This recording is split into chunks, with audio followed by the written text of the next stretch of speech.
5, 1 2 3 4 5।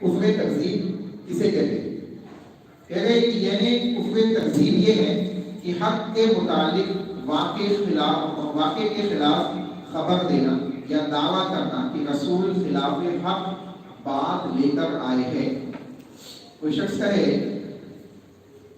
کہ جو بات رسول اللہ صلی اللہ علیہ وسلم لے کے آئے ہیں یہ کیا ہے؟ خلاف حق ہے، حق بات نہیں ہے، ٹھیک ہے؟ تو یہاں پہ کفر تکذیب کا مطلب یہ ہوگا کہ اس شخص نے جس نے کفر تکذیب میں مبتلا ہوا اس نے کیا کیا؟ وہ تو بات کی بات ہے نا، دین سے باہر ہونا۔ اس نے کیا کیا؟ کون سا عمل کیا؟ تکذیب کا مطلب کیا ہوا؟ تکذیب کا مطلب پوچھ رہا ہوں، کفر کا مطلب نہیں، جھٹلا دیا۔ اس نے کیا کیا؟ جھٹلا دیا۔ کس چیز کو جھٹلایا؟ ہاں، لائی ہوئی شریعت کو، نبی صلی اللہ علیہ وسلم کو، آپ کی لائی ہوئی شریعت کو اس نے جھٹلا دیا، ٹھیک ہے؟ معنی ڈھونڈنا پڑے گا، جب تک معنی سمجھ میں نہیں آئے گا جب تک کفر سمجھ میں نہیں آئے گا، سمجھ آئے گا؟ تکذیب اگر پڑھ گئے تو آپ سوچو نا اس میں تکذیب جھٹلانے کا مطلب کہاں چھپا ہوا ہے؟ کیونکہ دیکھو کسی چیز کو ہم پڑھ گئے ہیں، اگر مثال کے طور پہ آپ کوئی بک پڑھ گئے، اس بک کا نام اور اس کے نام کا مطلب اور مفاہیم آپ کو نہیں سمجھ رہا ہے تو بک نہیں سمجھ آئے، سمجھ آئے گا؟ بات سمجھ آئی؟ تو تکذیب، ٹھیک ہے، جھٹلانا۔ اب ہم ڈیفینیشن جب پڑھ رہے ہیں تو ہم اس میں ڈھونڈے کہ اس میں جھٹلانے کا مطلب کہاں چھپا ہوا ہے، سمجھ آئے گا؟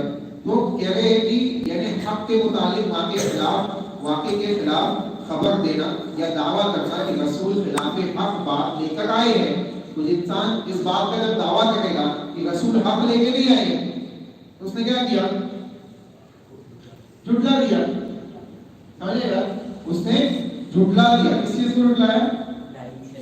لائی ہوئی شریعت کو، اللہ کے بھیجی، اللہ رب العالمین کی بھیجی ہوئی وحی کو اس نے جھٹلا دیا، رسول اللہ صلی اللہ علیہ وسلم کی رسالت کو اس نے جھٹلا دیا، ٹھیک ہے؟ اب دیکھیں دلیل دے رہے اس کی دلیل کیا ہے؟ اللہ سبحانہ و تعالیٰ کا قول سورہ عنکبوت آیت نمبر 68، سورہ عنکبوت آیت نمبر 68 کہ ومن اظلم ممن افترى على الله كذبا او كذب بالحق لما جاء اليس في جهنم مثوى للكافرين، اليس في جهنم مثوى للكافرين۔ کہا جا رہا ہے ومن اظلم، اس سے بڑھ کر ظالم کون ہوگا؟ اس سے بڑھ کر ظالم کون ہوگا؟ ممن افترى على الله، جو اللہ پر افترا بازی کرے۔ افترا بازی کا مطلب ہوتا ہے جھوٹ باندھے، اللہ پر جھوٹ باندھے، ٹھیک ہے؟ افترا علی اللہ، اس سے بڑھ کر ظالم کون ہوگا؟ جو اللہ پر جھوٹ باندھے۔ او کذب بالحق، او کذب بالحق، افترا علی اللہ کذبا، جھوٹ باندھے، یا جب سچی بات اس تک پہنچے تو اس کو جھٹلا دے۔ او کذب بالحق، او یعنی او کا کیا مطلب ہوتا ہے؟ یا، او یعنی یا، کذب وہ جھٹلا دے، ٹھیک ہے؟ وہ جھٹلا دے، بالحق، حق بات، جو حق بات اس تک پہنچی ہے اس کو کیا کرے؟ جھٹلا دے۔ لما جاء، جب وہ اس کے پاس آئے، یعنی حق بات جب اس کے پاس آئے تو اس کو جھٹلا دے۔ آگے اللہ تعالیٰ بیان کر رہے ہیں الیس فی جہنم مثوی للکافرین، کیا ایسے کافروں کا ٹھکانہ جہنم نہیں ہے؟ الیسا کیا نہیں ہے؟ لیسا یعنی نہیں، آئے نے کوشچن، الیسا کیا نہیں؟ ہاں، فی جہنم جہنم میں، مثوی للکافرین، مثوی یعنی ٹھکانہ، للکافرین کافروں کے، تو کیا ایسے کافروں کا ٹھکانہ جہنم نہیں ہے؟ اس کا مطلب کیا ہے؟ سمجھ آئے بات؟ سمجھ آئے بات؟ ایسا کہتے نا، کیا تم نے ایسا کام نہیں کیا ہے، اس کا مطلب تم نے کیا ہے، وہی انداز ہے، وہی انداز ہے۔ کیا ایسے کافروں کا ٹھکانہ جہنم نہیں ہے، اس کا مطلب ہے کہ ان کا ٹھکانہ جہنم ہے۔ اب دیکھیں اس آیت میں کیا معلوم پڑ رہا ہے کہ حق بات کو جھٹلا دینا، یہ دماغ میں رکھ کے بات دلیل سننا ہے۔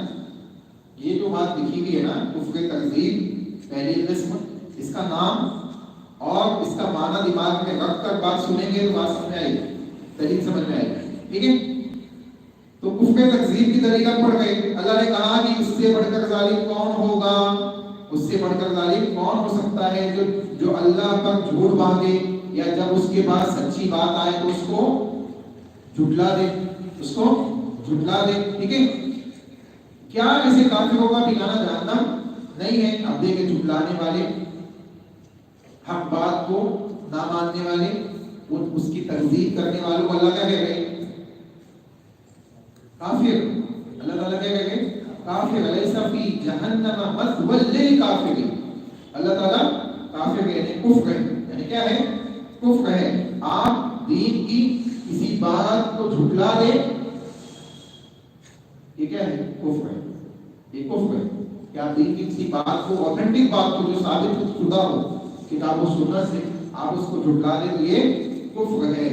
سمجھنے بات؟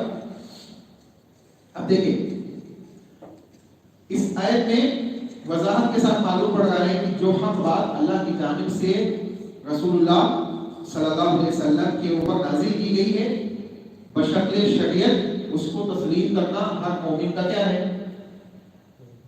فریضہ۔ ہر مومن کے اوپر وہ لازم ہے، ہر مومن کے اوپر لازم ہے، وہ اس کا انکاری نہیں بن سکتا، اس کو جھٹلا نہیں سکتا، ٹھیک ہے؟ اور جو جھٹلائے گا وہ کفر میں مبتلا ہو جائے گا، کفر تکذیب میں مبتلا ہوگا۔ اور کفر تکذیب کس کی قسم ہے؟ کفر اکبر کی، ٹھیک ہے؟ اور کفر اکبر سے کیا ہوتا ہے؟ انسان اسلام سے نکل جاتا ہے۔ سمجھے گا؟ تو دیکھیں اچھا، اس کے بعد کہتے ہیں کہ جب سچی بات اس تک پہنچے تو اس کو جھٹلائے، کیا ایسے کافروں کا ٹھکانہ جہنم نہیں ہے؟ اس کا مطلب ہے اللہ تعالیٰ نے واضح کر دیا کہ یہ کفر ہے، اور ایسے کافروں، ایسے کفر کرنے والے لوگوں کا ٹھکانہ کہاں ہے؟ جہنم ہے۔ تو یہ پہلی قسم ہے کفر اکبر کی۔ کیا نام ہے اس کا؟ تکذیب۔ تکذیب کا مطلب جھٹلانا۔ کس چیز کو جھٹلانا؟ الہی شریعت کو، حق بات کو، ٹھیک ہے؟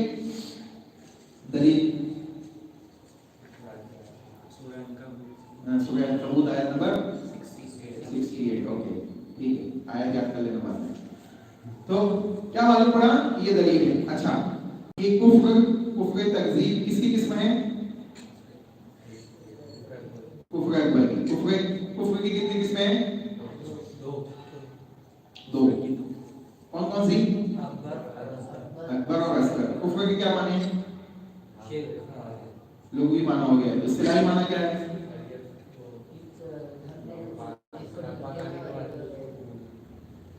اصطلاحی معنی شریعت میں ایمان کی ضد ہے، اور کفر اللہ اور اس کے رسول پر ایمان نہ لانے کو کہتے ہیں، خواہ وہ ایمان لانا تکذیب کی وجہ سے ہو، جھٹلانے کی وجہ سے ہو، یا حسد اور تکبر کی بنا پہ ہو، یا نفسانی خواہشات کی پیروی اور اتباع کی بنا پہ ہو، یا وہ جھٹلانا کسی دوسرے معنی میں ہو۔ اگر وہ جھٹلانا ہے اللہ اس کے رسول کے سلسلے میں تو وہ کیا ہے؟ کفر کی ایک قسم ہے جو کفر تکذیب کی ہے، یا کفر کے معنی میں وہ داخل ہے۔ سمجھ گئے بات؟ دیکھیں دوسری قسم پڑھا تو دوسری، یہ دوسرا سبجیکٹ دیکھیں۔ دوسری قسم کیا ہے؟ دوسری قسم تصدیق کے ساتھ کفر۔ تصدیق کے ساتھ کفر۔ اچھا، اس کی ایک مثال میں دے دیتا نا پہلے آپ کو، تو بات سمجھ میں آ جائے گی والی کفر تکذیب کی۔ ایک بورڈ آپ لوگ ادھر ہوتے اگلی کلاس ہے تو یہ بورڈ ادھر رکھیں گے نا تو کیمرہ ادھر رکھنے کرنا پڑے گا۔ اچھا میں تو بورڈ پہ لکھا دیں گے۔ تو پہلے ایک مثال سمجھ لو تکذیب کی، تکذیب کی ایک مثال سمجھ لو آپ کو انشاءاللہ بات سمجھ آئے گی۔ کوئی ایسا واقعہ آپ کو ذہن میں ہے اللہ کے نبی کے زمانے میں؟ ابو جہل کی ایک مثال تو میں نے دے دیا تھا آپ کو سمجھا ہے نا۔ اس کے علاوہ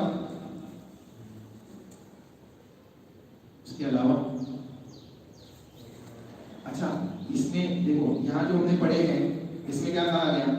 تکذیب ہو یا شک و شبہ کی بنا پہ ہو، ہاں، یا اعراض ہو یا حسد اور تکبر کی سبب ہو، انکار ہو یا بعض خواہشات کی پیروی کی وجہ سے ہو۔ اللہ کے نبی صلی اللہ علیہ وسلم کے سب سے محبوب چچا کون تھے؟ ابو طالب تھے۔ ابو طالب کا انتقال ہوا ایمان کی حالت میں ہوا کہ کفر کی حالت میں؟ کون سا کفر تھا؟ انہوں نے دین کو مانا، شریعت کو مانا، تسلیم کر گئے جنا اللہ کے نبی صلی اللہ علیہ وسلم سچے رسول ہیں، مان گئے رسول اللہ کو، اللہ کے نبی کی تعظیم کرتے تھے، اللہ کے نبی سے محبت کرتے تھے، اللہ کے نبی صلی اللہ علیہ وسلم کی دل و جان سے حفاظت ہے، لیکن اپنی نفسانی خواہشات کیا تھی؟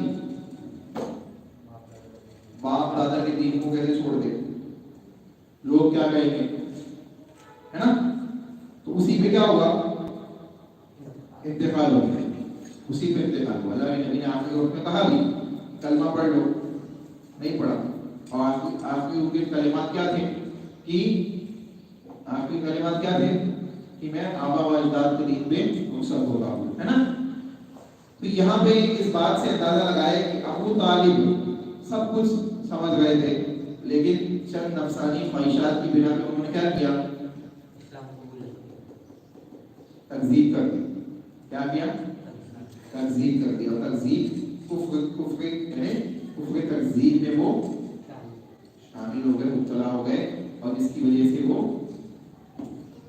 اس آیت کریمہ کے مصداق بن گئے اور ہمیشگی کی جہنم میں داخل ہو گئے۔ سمجھ آئی بات؟ آئی بات سمجھ؟ اور کوئی مثال ہے آپ کے نظر میں؟ بتاؤ اور کوئی مثال ہو، آپ میں سے کوئی بھی مثال؟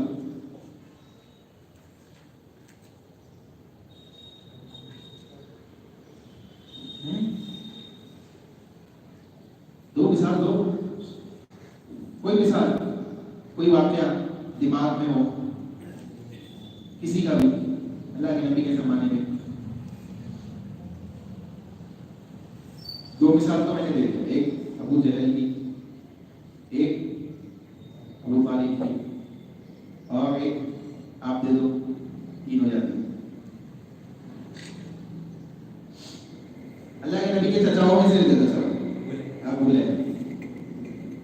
لہب اللہ کے نبی صلی اللہ علیہ وسلم کے سلسلے میں سب کچھ جان رہا ہے، سب کچھ سمجھ رہا ہے، لیکن ابو لہب نے کیا کیا؟ کلہ رسول اللہ صلی اللہ علیہ وسلم کی تکذیب کی، ہے نا؟ تو تبت لک یا محمد علی ھذا جماعتنا، کہنے والا کون تھا؟ ابو لہب، کہ محمد تیرے ہاتھ ہلاک ہو، نعوذ باللہ، کہ تو نے ہم کو اسی پہ جمع کیا ہے، ایسی بات ہے۔ تو رسول اللہ صلی اللہ علیہ وسلم کی لائی ہوئی دین، لائی ہوئی شریعت، لائی ہوئے دین کے سلسلے میں سمجھ بوجھ آ گئی تھی، لیکن تکذیب کر دیا، جھٹلا دیا۔ کس بنا پہ؟ معاشرتی حمیت، تکبر اور گھمنڈ، تکبر اور گھمنڈ کی بنا پہ۔ تو یہ کیفیت ہے، ابو لہب نے بھی اسی قسم کے معاملے کو انجام دیا، ٹھیک ہے؟ ایسی کچھ مثالیں اور ڈھونڈ لینا ہم لوگ، پوچھوں گا کبھی یہ اس کے علاوہ جو میں نے بتایا، ٹھیک ہے؟ اب دیکھیں اس کے بعد دوسری قسم ہے تصدیق کے ساتھ کفر، انکار و تکبر۔ کتنی چیزیں اس میں؟ تصدیق کے ساتھ کفر، انکار و تکبر، کتنی ہو گئی؟ چار ہو گئی نا؟ تصدیق کے ساتھ کفر، انکار و تکبر۔ اچھا یہ جیسے ابو طالب کی مثال ہے نا، ابو لہب کی مثال ہے، ابو جہل کی مثال ہے، اس میں دوسرے کفر کی مثال بھی مل سکتی ہے، آپ دوسرے کفر کی مثال بھی مل سکتی ہے۔ تو پہلے اس کو پڑھ لیں، اس کے بعد بتائیں انشاءاللہ۔ دیکھیں کہتے ہیں یہ کہ آدمی اقرار کرے کہ رسول اللہ صلی اللہ علیہ وسلم جو کچھ لے کر آئے ہیں وہ ان کے رب کی طرف سے حق ہے، جو کچھ لے کے آئے ہیں وہ ان کے رب کی طرف سے کیا ہے؟ حق ہے. لیکن تکبر و گھمنڈ حق اور اہل حق کو حقیق سمجھتے ہوئے اس کی اتباع کیا کریں؟ چھوڑ دے. اس کی اتباع چھوڑ دے. اللہ تعالیٰ نے فرمایا وَإِذْ قُلْنَا لِلْمَلَائِكَةِ اسْجُدُوا لِآدَمَ فَسَجَدُوا إِلَّا إِبْلِيسَ أَبَى وَاسْتَكْبَرَ وَكَانَ مِنَ الْكَافِرِينَ. بہترین مثال, اس سے بہترین مثال ہو ہی نہیں سکتی. سمجھ لیں بات, اس سے بہترین مثال نہیں ہو سکتی. بہترین مثال ہے اس بات کو سمجھنے کی. تصدیق بھی ہے اور ساتھ میں کفر بھی ہے, انکار بھی کر دیا. اور کس لیے کیا؟ تکبر, گھمنڈ. کس لیے کیا؟ تکبر اور گھمنڈ کی بنا. تو کہہ رہے ہیں کہ ایک شخص کیا کرے؟ رسول اللہ صلی اللہ علیہ وسلم کی لائی ہوئی شریعت کے سلسلے میں یہ ذہن, یہ عقیدہ رکھے کہ جو کچھ لائے ہیں یہ سب حق ہے. جو کچھ لائے ہیں یہ سب حق ہے. ٹھیک ہے, اس میں کوئی شک و شبہ نہیں. لیکن تکبر اور گھمنڈ حق اور اہل حق کو حقیق سمجھتے ہوئے اس کی اتباع سے وہ, اس کی اتباع سے کیا ہو جائے؟ جملہ مکمل کرو. اس کی اتباع سے منکر ہو جائے, اس کی اتباع کو چھوڑ دے, ترک کر دے, چھوڑ دے. ٹھیک ہے. اللہ تعالیٰ نے بیان کیا وَإِذْ قُلْنَا لِلْمَلَائِكَةِ اسْجُدُوا لِآدَمَ فَسَجَدُوا إِلَّا إِبْلِيسَ. ابلیس کا ذکر. اچھا یہ بتاؤ, ابلیس کس کے ساتھ کرتا تھا؟ فرشتوں کے ساتھ کرتا تھا. اللہ رب العالمین کے اوپر ایمان کرتا تھا نہیں کرتا تھا؟ اللہ کی عبادت کرتا تھا نہیں کرتا تھا؟ کرتا تھا. تو اس کو معلوم تھا نا کہ اللہ رب العالمین جو کام اللہ نے کیا ہے, کہ اللہ رب العالمین جس کام کے کرنے کا حکم دے گا وہ کیا ہے؟ حق ہے یا باطل ہے؟ حق ہے نا. اس کو معلوم تھا کہ حق ہے. تو اس کو معلوم تھا حق ہے, اس کا مطلب ہے کہ تصدیق ہو گئی. اس کو معلوم تھا حق ہے, اس کا مطلب کیا ہے؟ تصدیق ہو گئی. ٹھیک ہے. اب اس کے ساتھ اس نے کیا کیا؟ کفر کیا اور انکار بھی کیا. کفر بھی کیا اور انکار بھی کیا. دیکھیں اللہ نے خود بیان کیا وَإِذْ قُلْنَا, اور جب ہم نے کہا لِلْمَلَائِكَةِ اسْجُدُوا, کس سے کہا؟ فرشتوں سے کہا کہ تم سجدہ کرو. سجدہ کرو کس کے لیے؟ لِآدَمَ, آدم کے لیے. فَسَجَدُوا, سب کے سب فرشتے سجدے میں چلے گئے. الا ابلیس, سوائے ابلیس کے. ابلیس سجدے میں نہیں گیا. اب ابلیس سجدے میں نہیں گیا, اس کا مطلب ابلیس کو حکم تھا, فرشتوں کو حکم تھا. ابلیس کو حکم تھا, سب کو کیسے؟ آپ دیکھو ابلیس الگ مخلوق ہے, فرشتے الگ مخلوق ہے. اللہ تعالیٰ فرشتوں کو حکم دے رہا ہے. کوئی کہہ سکتا نا کہ بھائی ابلیس کو حکم نہیں تھا. ہاں, رہتا فرشتوں کے ساتھ ہی تھا, اسی لیے وہ حکم میں وہ بھی ساتھ شامل تھا. سمجھے گا؟ فرشتوں کے ساتھ رہتا تھا. اب اگر 90% ایک تعداد ہے لوگوں کی اور 1% کوئی دوسرے لوگ ہیں, اگر 90% کو جو آرڈر دیا جائے وہ 1% والے آٹومیٹکلی اس میں داخل ہو جائے. سمجھے بات؟ تو وہ ایک ابلیس جو تھا فرشتوں کے ساتھ رہتا تھا, ان کے ساتھ اٹھنا بیٹھنا, تمام عبادات انجام دینا, تمام چیزوں کو فرشتوں کے ساتھ کرنا. اب جب اللہ نے حکم فرشتوں کو دیا تو کیا ابلیس داخل نہیں تھا اس میں؟ یقیناً داخل تھا. اچھا, الا ابلیس, اگر داخل نہیں ہوتا تو یہ بات نہیں کہی جائے. اگر داخل نہیں ہوتا تو یہ بات نہیں کہی جاتی کہ فسجدوا الا ابلیس, کی سب نے سجدہ کیا سوائے ابلیس کی. اس کا مطلب ہے کہ ابلیس کو بھی آرڈر, اس کا مطلب ہے کہ ابلیس کو بھی آرڈر تھا. سمجھ رہے ایک بات؟ اگر کوئی کہے کہ ابلیس کو آرڈر کیا تھا تو الا ابلیس اللہ نے کہہ دیا, اس کا مطلب ابلیس کو بھی آرڈر تھا. ٹھیک ہے.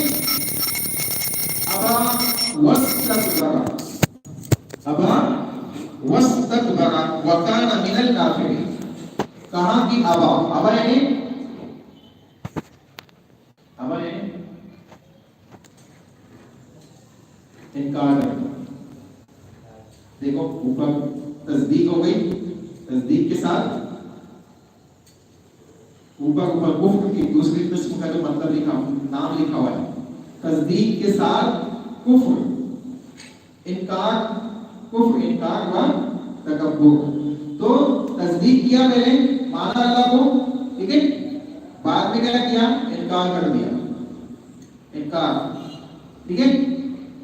اب کیوں کیا انکار, واستکبر, گھمنڈ, تکبر کی وجہ سے انکار کیا.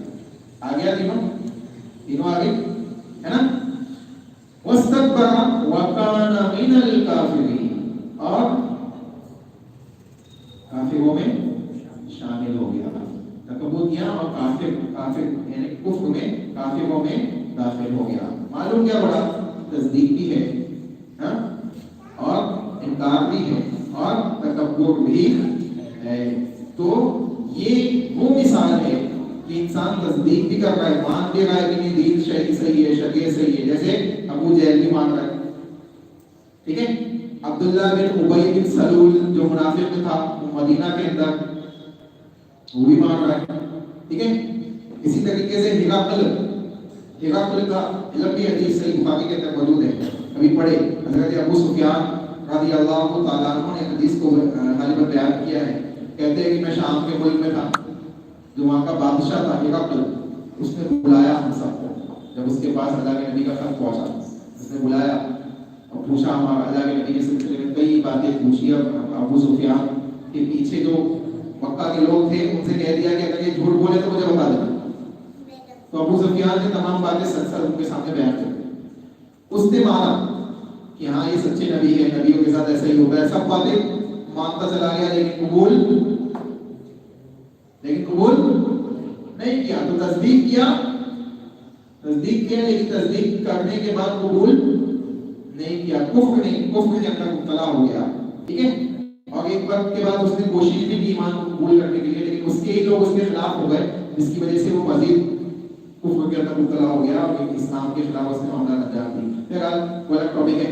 کہنے کا مقصود یہ ہے کہ ایک انسان جان رہا ہے, تصدیق کر رہا ہے, لیکن اس کے باوجود قبول نہیں کر رہا ہے, ٹھیک ہے. تو تصدیق کے ساتھ کفر, انکار و تکبر تینوں چیزیں یہاں پائی جاتی ہیں. سمجھ آئی بات؟ ایک اور مثال ابو لہب کی لے لو. ابو لہب کی مثال ویسی ہے. ابو لہب بھی مان رہا ہے, جان رہا ہے. ابو لہب کے سلسلے میں آیت نازل ہو گئی نا, کون سی آیت نازل ہوئی؟ تبت یدا, ہے نا, تبت یدا ابی لہب وتب آیت نازل ہو گئی. اچھا, یہ وہ بھی سورت نازل کر دی گئی ابو لہب اس کی بیوی کے سلسلے میں, یہ جہنمی ہے, کفر میں مبتلا ہے, تمام چیزیں ان آیتوں میں واضح کر دی. اس کے بعد بھی دیکھ قرآن کا معجزہ دیکھیں, یہاں پہ قرآن کا معجزہ سمجھے آپ کے سامنے, آپ کے سلسلے میں قرآن کی بات نازل کر دی. اس کو جھٹلانا کتنا آسان ہے آپ کے لیے, کتنا آسان ہو جائے گا. آپ کہیں گے نہیں میں ایمان لے آتا ہوں, تمہاری کتاب کہہ رہی ہے کہ میں ایمان نہیں لاؤں گا, میں جہنم میں جاؤں گا. ابو لہب غلطی سے مذاق سے بھی کہہ دیتا ہے کہ میں ایمان لاتا ہوں, تو قرآن کی کہی بات کیا ہو جاتی, جھوٹ ہو جاتی نا. لیکن اس کو اس کے بعد بھی تبت یدا ابی لہب نازل ہونے کے بعد بھی تقریباً 10 سال کے آس پاس غالباً وہ زندہ رہا, بلکہ زیادہ عرصہ زندہ رہا. اور اس عرصے میں نہ اس کو نہ اس کی بیوی کو توفیق ہوئی, یعنی مذاقاً غلطی سے بھی یا قرآن کو جھٹلانے کی نیت سے بھی ان کی زبان سے یہ بات نہیں نکلی. یہ قرآن کا معجزہ ہی نہیں. وہ چاہتے تو کہتے تھے کہ دیکھو قرآن کو کہہ رہا ہے کہ ہم جہنم میں رہیں گے, ہم ایمان لے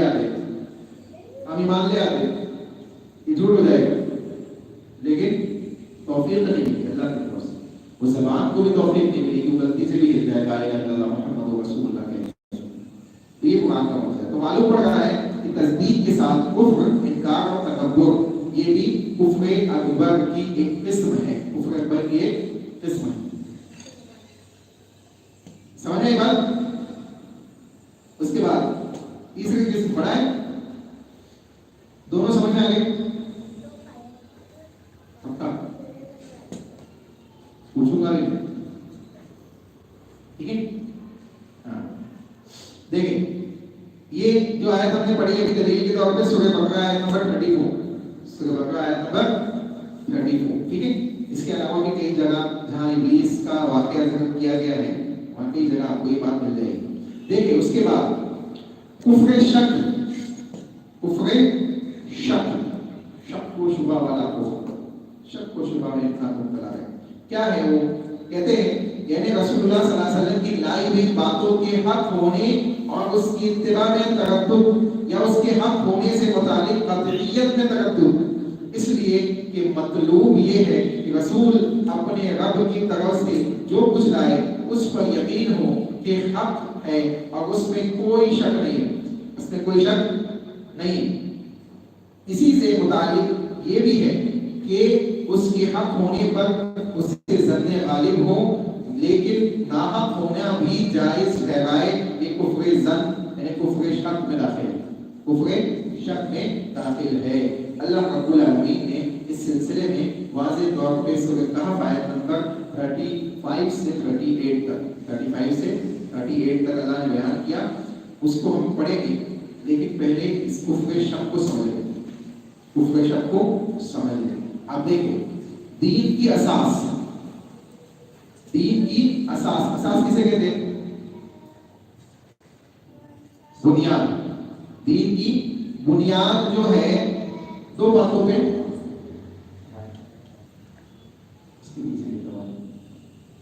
اس کے دین کی جو اساس ہے، دین کی جو بنیاد ہے، مین بنیاد جو ہے وہ ہے کیا ہے؟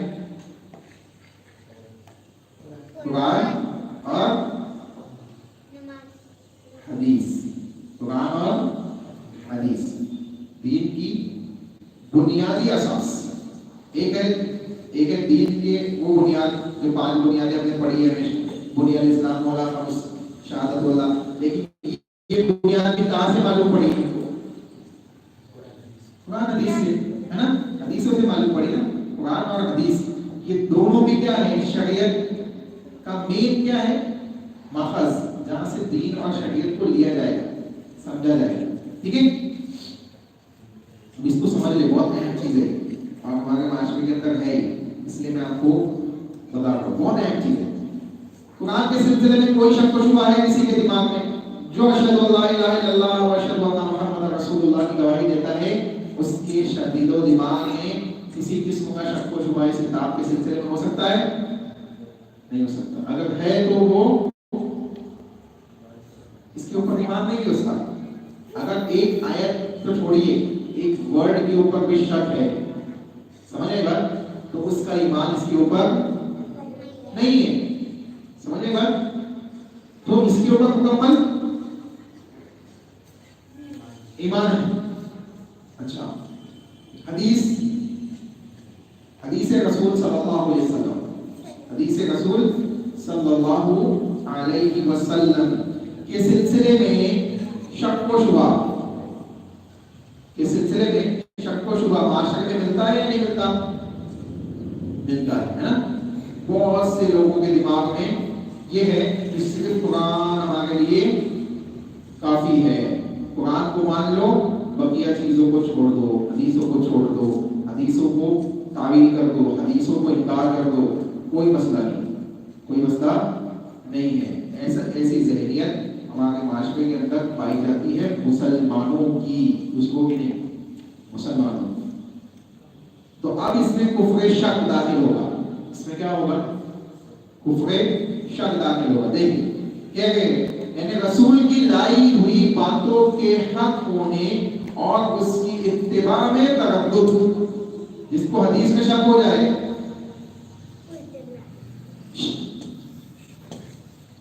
جس کو حدیث میں شک ہو جائے، اس نے کس کی لائی ہوئی باتوں پہ شک کیا؟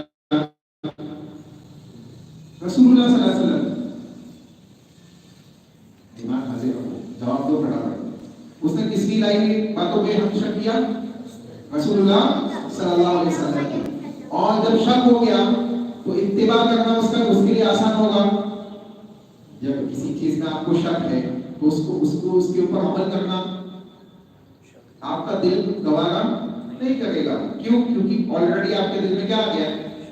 شک آ گیا. ٹھیک ہے، شک و شبہ کے ساتھ کوئی عمل کیسے ہم انجام دیں گے؟ دنیاوی کام بھی نہیں کرتے ہم، شک و شبہ کے ساتھ دنیاوی کام بھی نہیں کرتے. ایک موبائل لینے آپ جاتے ہیں، ایک موبائل لینے جاتے ہیں آپ تو پہلے 10 لوگوں سے سلام مشورہ کر لیتے ہیں، ہاں یہ ہینگ تو نہیں ہوتا، ہاں تم یوز کرتے ہو کیسے چلتا ہے، ہاں یہ برانڈ لے کے جا رہا ہوں یہ کیسا ہے. پھر دکان پہ جانے کے بعد بھی چیک کرتے ہیں کیا کیا فیچرس ہے، اس کے بعد بھی لیتے ہیں واپس آتے پھر سوچتے ایک دو دن، پھر جاتے پیسے لے کے، پھر کبھی موڈ بدل جاتا کہ لینے کچھ گئے تھے لے کے کچھ آ جاتے. سمجھ آئے بات؟ تو اگر جس چیز کی آپ تحقیق کر رہے ہیں اس میں شک و شبہ پیدا ہو جائے تو آپ ایک دم سے کیا کرتے ہیں؟ برانڈ ہی بدل دیتے ہے نا. لینے گئے تھے ایم آئی کا، اٹھا کے لا لیے سیمسنگ، ایک مثال دے رہا ہوں. تو یہ چیز ہوتی ہے شک و شبہ جب آپ کے دماغ میں پیدا ہو جائے. اب دیکھیں رسول اللہ صلی اللہ علیہ وسلم کی کوئی بات جس پہ آپ کو عمل کرنا ہے، اگر آپ اس میں شک و شبہ میں مبتلا ہے تو اس بات پہ عمل کیسے کریں؟ عمل کر سکتے نہیں کر سکتے. اور شک و شبہ ہونے کی وجہ سے ایمان میں کیا ہو جائے گا؟ کمی ہو جائے گی، ایمان میں کمی ہو جائے گی. ٹھیک ہے، کیوں؟ بات کس کی ہے؟ رسول اللہ صلی اللہ علیہ وسلم کی. رسول کی بات کو جھٹلا دینا یا شک و شبہ کرنا یہ گنجائش ہے اس کی نہیں. دلیل کیا ہے؟ دلیل دو حدیثیں، کوئی بھی دلیل دو.